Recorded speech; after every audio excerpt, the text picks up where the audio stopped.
I know all your secrets, but you tell me stupid lies. Oh, you think you... Hey everyone, welcome back to my YouTube channel. I am Yashi Tiwari and this is my first official video. In my last video I talked about what I do, what I would be doing in my YouTube channel, and here I am with what I'm going to do. Okay, that sounded weird. Let's cut to the chase and get started before I start talking more gibberish. Okay, so the video is about the books that I read in the month of February, and here they are. Look at these beauties. Wait. Okay, look at these beauties. So I managed to read 6 books this month. I wanted to read more, but something came up with college and stuff, because of which I couldn't stay focused and got distracted easily, and I couldn't give more time to reading or self-care.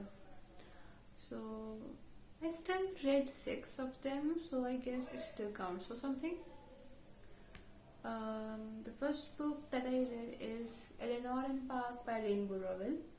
I got this book as a birthday present and I absolutely love it. The book is about Eleanor and Park, as the name suggests. Eleanor is a new girl in town. She doesn't know anyone. She doesn't get along with anyone because she's new, obviously.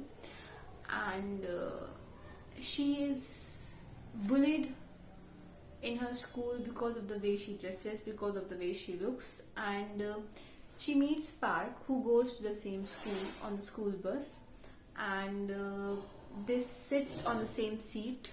The romance between them starts sparking when Eleanor secretly reads Park's comics on the way to school and to the way back home, and they start conversing about the comics they read, the taste in their music, and the music that was famous in the late 90s, and the cute romance slowly starts. And there's also this important theme of family, of crisis that Eleanor goes through because of her stepdad, who isn't a kind person, I must say. He abuses his wife, as in Eleanor's mother. Her siblings and she herself live terrorized in their own home because of her stepdad. I guess his name is Richie, and we see how an abusive parent shapes the personality of a child. At some point of time, I felt that Eleanor is the way she is because of her surroundings, because of the way she was brought up. All in all, I love this book, but I still gave it 4 stars because I absolutely hated the ending. I absolutely did. Like for around 300 pages, I enjoyed it. I thoroughly enjoyed it, but in the last few pages, I don't know why. Why did the author have to do that? I completely understand the author's point in ending the novel the way it ended, but still it doesn't sit right with me as an individual reader. That is why I rated it 4 stars. Moving on to the next novel, I read We Were Liars by E. Lockhart. This has been in my TBR for a long time, and finally I got to read it. I absolutely loved it and thoroughly enjoyed it.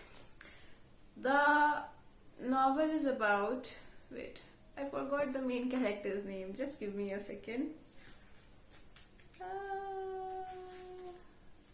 It's taking a long time. I know. Where's that map? Oh, yeah, here it is. So the main character is Cadence, and Cadence has partial amnesia, and something happened with her in the past at her family mansion. Let's say there's an island and her grandfather is quite rich, and they own an island where the whole family, extended family, get together for their summer vacation. And during her 15th summer there, 15th, yeah, something happened, and she has forgotten what happened to her. So throughout the novel, she tries to unravel the secret behind her memory loss, and she tries to unravel why her family keeps on lying to her. This book is tragic, as this blurb says, a tale of tragedy. Yes, it is a tale of tragedy, and as a reader, I hate myself reading this in the way I did, because I kept trying to use my detective mind to decipher what the secret is. I should have just gone with the flow, so that when that moment came, I should have cried a lot. Instead of crying, I was happy because I sort of deciphered what the plot twist is midway. So yeah. Otherwise, I give this book 4.5 stars. I loved it. Wait, why 4.5? I'm going to give it 5 stars. Yeah. I figured out the ending, the plot twist, because I'm a fool. I shouldn't have put too much of my mind into it. Otherwise, I would have enjoyed it a lot. So it's my fault. That's why I'm giving it 5 stars.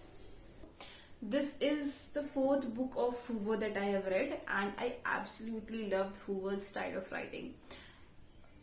The way she adds romance to the novel with an underlying important theme in each one of her novels is absolutely stunning, and I love that about her. This novel is a romance thriller. Was it a thriller? Yes, it is. Okay.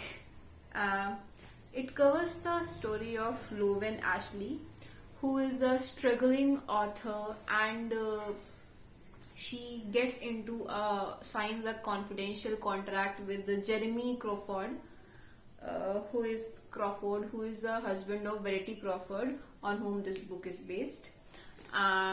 Verity is a best-selling author of a series, but she is bedridden because of an accident, and this has led to her incapability of writing the rest of her series. There are 3 books left in the series, and her agency decides to choose Loven as her co-author. So Loven goes off to live with Verity and Jeremy to complete the rest of the series. And in Verity's office, she finds an autobiography written by Verity that no one was supposed to read. Loven starts reading the autobiography, and it comes to limelight that Verity holds some of the deepest and darkest secrets that, if are surfaced, will destroy her married life with Jeremy. Loven feels sexual tension with Jeremy, and will she not reveal the contents of the autobiography to Jeremy to get him to hate Verity, or will she not? I must say the life of Jeremy is quite tragic here in the novel. I won't reveal any much more, but if you are into and the ending, oh god, while I had read around 250 pages, I was like, okay, it's going quite smoothly. I'm pretty sure something is going to go wrong, because Hoover will do something that will just blow my mind off. And she did towards the end. It blew my mind. I was like, what? Why? And it was that sort of book that had this reaction on me and kept me thinking about it. Then the open ending. Why do authors do that to us readers? Why do they have to keep open endings? Oh, I hate open endings, but I don't know why. I loved it because I get to choose what I want the ending to be. But I also hate open endings because it is not what the author chose. It is what a reader is choosing. What do you feel as a reader about these open endings? I would love to know. Do tell me about that in the comment section. I'll be giving this book 5 stars because I absolutely loved it despite it being an open-ended novel. Yeah, so the next book that I read is Haruki Murakami's Picnic Sweetheart. I absolutely loved it. I have been wanting to read one of Murakami's books for a long time, but I couldn't do so because of my habit of procrastination. But I finally did, and I loved it. I have fallen in love with his writing style, and I'm pretty sure that in a month or so, my bookshelf will be blooming with his books. Yeah, I loved it to that extent. So, the way he writes is immaculate. I wonder how he manages to put his words into the form of a poem. Like, most of his sentences were so poetic. Yeah, they felt poetic. Instead of reading a novel, I felt that, oh, probably I am reading a verse from poetry. If any one of you have read Murakami's books, I want to know, do Murakami's books have the same effect on you? And the book revolves around Sumire, who is in love with Miu, a woman. I guess Miu is 17 or 15 years older than Sumire, and she's a married woman, and Sumire loves her. And we also see that Sumire has a best friend named K. K is in love with Sumire. Sumire is in love with Miu, and Miu is already married to someone else. So Sumire can't express her feelings towards Miu, and Miu also has some dark secrets of her past that something that happened to her in the past has shaken her faith in love, or probably physical affection as a whole. And a phone call wakes up Kay one night, and he gets to know that Sumire has gone missing, and he tries to find her. Miu tries to find her, but she is nowhere to be found. And I love the underlying themes that were in the novel, but still I will be giving it 4 stars because at some point of time there was this chapter that I felt was irrelevant to the plot line, and that is why I kind of felt lost while reading that chapter, because I thought that it was taking me away from the main plot line. So I felt that it can't even be considered as a subplot. It was my personal view. That is why I am giving it 4 stars. Otherwise, I absolutely loved the book, and it again is an open-ended novel. The thing I hate, yeah, but still I love it. I guess I'm in a love-hate relationship with open endings. Yeah, so honestly, I still loved it. It made me think for 2 hours or so. I finished this book, I guess, quite late at night, and instead of sleeping, I kept on thinking about what the possible outcome could be. And this was the power of that this book holds. Yes. The next novel that I read is Before the Coffee Gets Cold by Toshikazu Kawaguchi. This novel is divided into 4 parts, and novel has this. In the novel, we see that there is a cafe where people can travel in time by sitting in one of these chairs, in a chair in that cafe, and there are certain rules to be followed if they want to travel in time and if they want to get back to their original timeline. Suppose there's a person sitting in this chair and he or she decides to go back in time. Now, to travel back, they have to drink the coffee before it gets cold. Otherwise, they will be stuck there.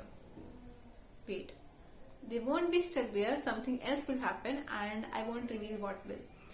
Okay, so and from there, the title comes Before the Coffee Gets Cold.